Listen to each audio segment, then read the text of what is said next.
So ಕರಿಕಾಡ ನಾವು ಇವಾಗಲೇ ಇದು ಕಡೆಯ ಪ್ರೆಸ್ ಮೀಟು. ಇನ್ನೇನು ಫೆಬ್ರವರಿ 6ನೇ ತಾರೀಕಿಗೆ ನಿಮ್ಮ ಮುಂದೆ ನಮ್ಮ ಎಕ್ಸಾಮ್ನ ರಿಸಲ್ಟ್ಗೋಸ್ಕರ ನಿಮ್ಮ ಮುಂದೆ ಇಡ್ತಾ ಇದ್ದೀವಿ.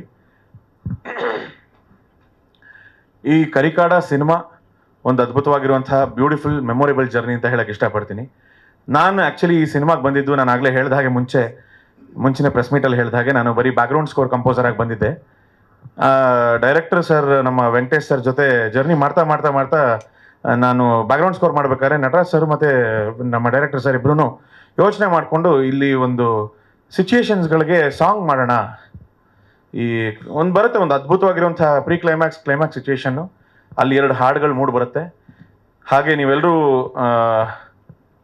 ಅಂದರೆ ಎಲ್ಲರೂ ಇಷ್ಟಪಟ್ಟು ಹರಿಸಿ ಹಾರೈಸಿರುವಂತಹ ರತನಿ ಹಾಡು ಈಗಾಗಲೇ ನೋಡಿದ್ದೀರಾ.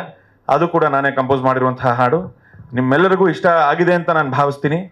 ಸೊ ಎಸ್, ಅದು ನನ್ನ ಇವಾಗ ಮೇಡಮ್ ಕೇಳಿದ ಹಾಗೆ ನನ್ನ ಹಾಡು 2 ಹಾಡು ಫೇವ್ರೇಟ್. ರತುನಿ ಅಫ್ಕೋರ್ಸ್ ನನ್ನ ಫೇವ್ರೇಟ್.